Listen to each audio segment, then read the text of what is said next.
Hello friends, स्वागत है आप सभी का द सोशल क्लास के एक और नए वीडियो में। तो आज हम लोग सीयूटी 2025 का जो ज्योग्राफी डोमेन है उसके 25 मोस्ट इंपोर्टेंट क्वेश्चंस को प्रैक्टिस करेंगे, जो कि मोस्ट प्रोबेबल है कि आपके एग्जाम में आ सकते हैं। तो चलिए शुरू करते हैं। क्वेश्चन नंबर वन क्या कह रहा है कि विच one of the following is a component of human development. इनमें से कौन सा है जो ह्यूमन डेवलपमेंट का कंपोनेंट है। तो हेल्थ, एजुकेशन, इनकम, ये सब जो है ह्यूमन डेवलपमेंट के कंपोनेंट है। तो इसका आंसर क्या हो जाएगा? All of the above. Question number two क्या है? Match the following. इसमें क्या कह रहा है? को मैच करना है। तो प्राइमरी एक्टिविटीज किससे मैच करेगा? एग्रीकल्चर से मैच करेगा। सेकेंडरी एक्टिविटीज किससे मैच करेगा? कंस्ट्रक्शन से मैच करेगा। टर्सरी एक्टिविटीज आईटी सर्विसेज, और quaternary activities research and development. तो A2, B3, C1 और D4। तो ऑप्शन नंबर ए आपका करेक्ट आंसर हो जाएगा। क्वेश्चन नंबर थ्री क्या है? एसर्शन रीजन क्वेश्चन है। इसमें एसर्शन क्या कह रहा है? Urban area tend to have higher literacy rate. Urban area जो होते हैं उनमें लिटरेसी रेट हाई होता है।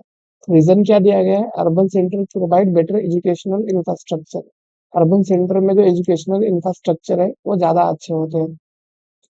तो इसका जो आंसर होगा वो आपका both A and R true and R is the correct explanation of A हो जाएगा। क्योंकि अर्बन एरिया जो है वो ज्यादा लिटरेसी रेट होता है उनमें। क्यों होता है? क्योंकि वहां पे जो बेटर एजुकेशनल अपॉर्चुनिटीज और इंफ्रास्ट्रक्चर पाया जाता है, इसलिए होता है। तो इसका आंसर क्या हो जाएगा? Option number A. Question number four क्या है कि the first census in India was conducted in which year. यहाँ पे आपको फर्स्ट सेंसस बोल रहा है, फर्स्ट पार्शियल सेंसस नहीं कहा गया है। मतलब पहला सेंसस तो आपको 1881 में हुआ था। इनकम्प्लीट जो था सेंसस वो आपका 1872 में हुआ था। और फर्स्ट कंप्लीट सेंसस कब हुआ था? 1881 में हुआ था। तो इसका आंसर क्या हो जाएगा? 1881। क्वेश्चन नंबर फाइव क्या कह रहा है कि विच of the following rivers forms the world largest delta. इनमें से कौन सा ऐसा रिवर है जो वर्ल्ड का सबसे लार्जेस्ट डेल्टा को बनाता है। तो इनमें से आपको जो ऑप्शन दिया गया है, अमेजन, नाइल, गंगा ब्रह्मपुत्र और यांगते। तो इसका जो करेक्ट आंसर है वो गंगा ब्रह्मपुत्र। गंगा ब्रह्मपुत्र रिवर जो है वो वर्ल्ड के लार्जेस्ट डेल्टा को फॉर्म करता है। क्वेश्चन नंबर सिक्स क्या कह रहा है? Which state has the highest population density in India as per the 2011 census. इनमें से कौन सा ऐसा स्टेट है जिसका पॉपुलेशन डेंसिटी सबसे ज्यादा है 2011 सेंसस के हिसाब से। तो जो बिहार है उसका पॉपुलेशन डेंसिटी सबसे ज्यादा है इन सारे स्टेट्स में। और ऑल ओवर इंडिया में भी बिहार जो ऐसा स्टेट है जिसका पॉपुलेशन डेंसिटी सबसे ज्यादा है। तो इसका आंसर क्या हो जाएगा? बिहार। क्वेश्चन नंबर सेवन एक स्टेटमेंट बेस्ड क्वेश्चन है। यहाँ पे स्टेटमेंट वन में क्या बोलना है? India urban population is increasing due to rural urban migration. India का जो अर्बन पॉपुलेशन है वो टाइम के साथ बढ़ता जा रहा है। क्यों बढ़ता जा रहा है? क्योंकि रूरल एरिया से लोग अर्बन एरिया में माइग्रेट होकर जा रहे हैं। स्टेटमेंट टू क्या कह रहा है? Urbanization is also increasing due to natural growth in cities. और अर्बनाइजेशन क्यों और इंक्रीज हो रहा है? ग्रोथ का जो नेचुरल ग्रोथ भी हो रहा है सिटीज में, मतलब पॉपुलेशन ऐसे भी ग्रो हो रहा है। तो इसका जो स्टेटमेंट वन है वो भी करेक्ट है, स्टेटमेंट टू है वो भी करेक्ट है। तो इसका आंसर क्या हो जाएगा? Both one and two are correct. Question number eight क्या कह रहा है? Which of the following is a part of India transport infrastructure. इनमें से कौन सा जो है इंडिया के ट्रांसपोर्ट इंफ्रास्ट्रक्चर का पार्ट है। तो इसका जो आप ऑप्शन देख लीजिए, national highway, railway, Indian waterways. तो इसका जो करेक्ट आंसर है वो हो जाएगा all of the above. India का जो ट्रांसपोर्ट इंफ्रास्ट्रक्चर है उसमें नेशनल हाईवे भी है, रेलवे भी है और इंडियन वाटरवेज भी है। तो आप ऐसे क्वेश्चंस को जहाँ पे ऑल ऑफ द अबव या फिर नन ऑफ द अबव दिया रहता है उनके सारे ऑप्शंस को पढ़ के देखिएगा, वरना आप गलती से गलत करके आ जाएंगे। क्वेश्चन नंबर नाइन जो है वो क्या कह रहा है? Which of the following state has the highest literacy rate as per 2011। कौन सा स्टेट इनमें से है जिसका लिटरेसी रेट सबसे हाईएस्ट है 2011 सेंसस के हिसाब से। तो इसका जो करेक्ट आंसर है वो है केरला। केरला का जो लिटरेसी रेट है वो पूरा इंडिया में सारे स्टेट से सबसे हाईएस्ट है। और ये ऑलमोस्ट शायद ऐसा पहला स्टेट बनने जा रहा है जिसका लिटरेसी रेट 100% होने वाला है। Kerala's literacy rate was around 94% in 2011, the highest in India. Question number 10 क्या कह रहा है? Which one of the following human settlement type is describe as nucleated. मतलब यहाँ पे आपको कह रहा है कि न्यूक्लिएटेड सेटलमेंट को और हम लोग क्या कहते हैं। तो न्यूक्लिएटेड सेटलमेंट को हम लोग क्लस्टर्ड सेटलमेंट्स भी कहते हैं। Question number 11 assertion reason question है। एसर्शन क्या बोल रहा है? India urban population has grown rapidly over the year. India का जो अर्बन पॉपुलेशन है वो बहुत ही ज्यादा बढ़ चुका है। रीजन क्या दिया है, high death rate and low birth rate, urban areas have accelerated urbanization. यहाँ पे रीजन क्या कह रहा है कि डेथ रेट हाई है और बर्थ रेट लो है। तो ये जो रीजन हो जाएगा वो गलत हो जाएगा। तो इसका जो करेक्ट आंसर है वो क्या हो जाएगा कि A is true but R is false. Question number 12 क्या कह रहा है कि match the following types of industries with their की लोकेशन इन इंडिया। इन इंडस्ट्रीज का जो लोकेशन है उनके साथ आपको मैच करना है। फोटोन टेक्सटाइल आपको कहाँ पे मिलेगा, अहमदाबाद में। तो एक आर टू कहाँ पे है, इसमें है और इसमें है। उसके बाद आयरन एंड स्टील इंडस्ट्री कहाँ पे है, भिलाई में है। तो आयरन एंड स्टील इंडस्ट्रीज माने बी का वन आपका यहाँ पे है और यहाँ पे भी बी का 1 है। तो अब आपको देखना है सी का क्या होगा। सॉफ्टवेयर इंडस्ट्री कहाँ पे है, बेंगलुरु में है। और शिप बिल्डिंग कहाँ पे है, मुंबई में है। तो सी का 3 कहाँ पे है, इधर। तो इसका आंसर हो जाएगा option number A. Question number 13, which of the following is the nodal region in India smart city mission. इनमें से कौन सा ऐसा रीजन है जो कि बहुत ही पहले से ही इंडिया के स्मार्ट सिटीज मिशन में रहा है। तो उसका जो आंसर होगा वो होगा धोलेड़ा। धोलेड़ा एक ऐसा रीजन है जो कि मतलब सबसे earliest one of the area है जो स्मार्ट सिटी बना है। तो धोलेड़ा कहाँ पे है, गुजरात में। इस one of the earliest identified smart cities in India developing plan in model. तो धोलेड़ा जो है इसका आंसर हो जाएगा। क्वेश्चन नंबर 14 क्या है, स्टेटमेंट बेस्ड क्वेश्चन है। स्टेटमेंट 1 और स्टेटमेंट 2 दिया हुआ है। तो primate city is disproportionately large compare to the next largest city. तो प्राइमेट सिटी का मतलब क्या होता है, एक तरह से कहा है सबसे बड़ा सिटी। तो यहाँ पे क्या बोला है कि disproportionately large compare to the next largest cities. मतलब जो जितने भी लार्जेस्ट सिटी है उससे प्राइमेट सिटी जो है वो सबसे बड़ा है। तो ये जो स्टेटमेंट 1 है वो करेक्ट हो जाएगा। और यहाँ पे क्या है स्टेटमेंट 2 में, it x cultural political and economic hub. तो ये अगर सबसे बड़ा सिटी है तो ये ऑब्वियसली कल्चरल पॉलिटिकल और इकोनॉमिक हब के रूप में होगा। तो इसका आंसर क्या आ जाएगा, both statement are true.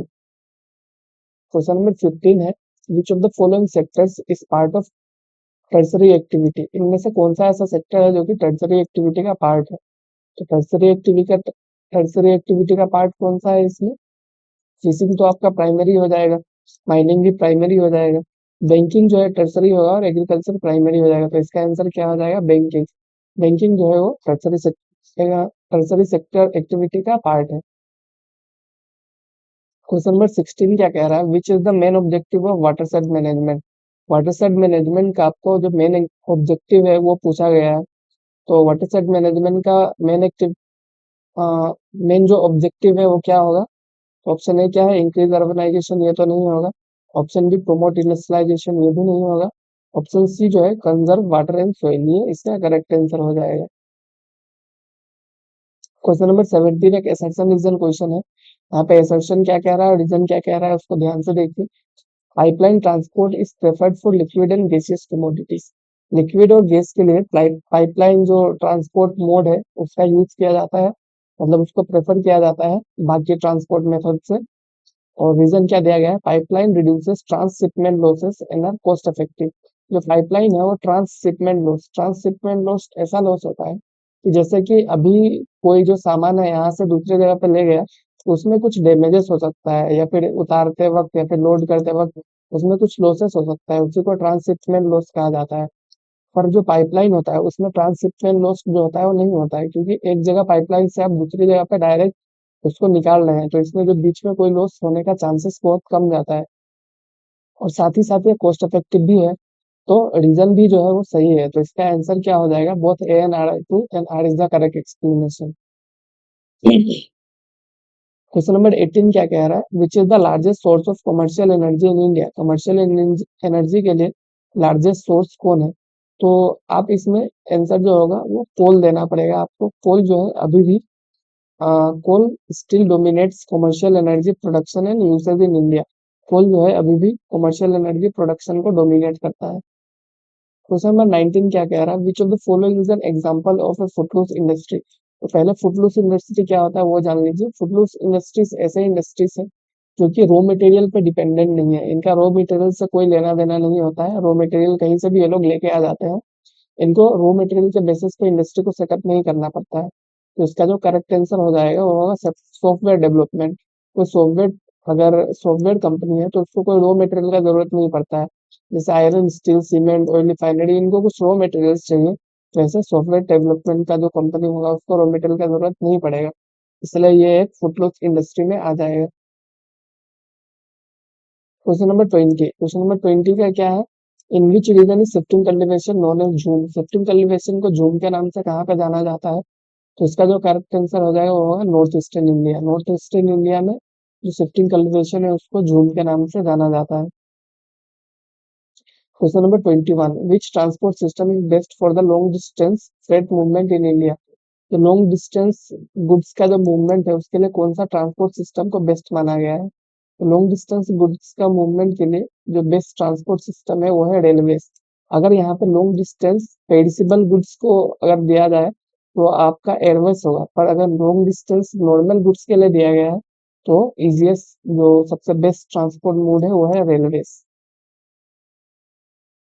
Question number 22 क्या कह रहा है, आइडेंटिफाई द करेक्ट पेयर। इसमें से आपको करेक्ट पेयर को चूज करना है। तो ऑप्शन है क्या है, व्हाइट रेवोल्यूशन किसके लिए था, blue revolution, green revolution, yellow revolution. इसमें करेक्ट पेयर बस है ग्रीन रेवोल्यूशन, एग्रीकल्चर के लिए था, और बाकी जो है वो सब गलत है। तो आप कमेंट करके बताइए कि ये जो बाकी रेवोल्यूशन है, white revolution, blue revolution, yellow revolution, ये किस चीज के लिए था। क्वेश्चन नंबर 23 एक स्टेटमेंट बेस्ड क्वेश्चन है। यहाँ पे स्टेटमेंट 1 क्या कह रहा है, slums develop due to high urban population pressure. Slums जो है क्यों डेवलप होते हैं, क्योंकि अर्बन एरिया में पॉपुलेशन प्रेशर बहुत ज्यादा होता है। तो जो मेजर एरियाज है वहां पे लोग अगर नहीं रह पाते हैं तो लोग स्लम्स में रहना पड़ता है उनको। तो स्टेटमेंट 1 जो हो जाएगा वो करेक्ट हो जाएगा। स्टेटमेंट 2 क्या है, they have proper sanitation and structured housing. क्या उन लोगों का जो स्लम्स में लोग रहते हैं उनका प्रॉपर सैनिटेशन होता है, और क्या उनके पास स्ट्रक्चर हाउसिंग होता है, ये भी नहीं होता है और ना ही स्ट्रक्चर्ड हाउसिंग होता है।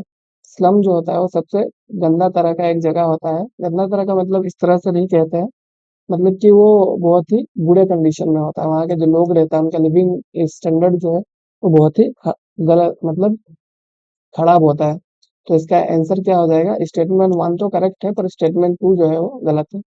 तो ओनली 1 इज ट्रू इसका आंसर हो जाएगा। Question number 24, which one of the following is N environmental consequence of urban sprawl. मतलब अर्बन एरिया का स्प्रेड होने का एनवायरमेंटल कॉन्सिक्वेंस पूछा गया है यहाँ पे। तो अर्बन एरिया अगर स्प्रेड होगा तो इससे क्या होगा, एग्रीकल्चर लैंड का लॉस होगा। अर्बन एरिया स्प्रेड होने का एक सबसे बड़ा कॉन्सिक्वेंस क्या होता है, लॉस ऑफ एग्रीकल्चर लैंड।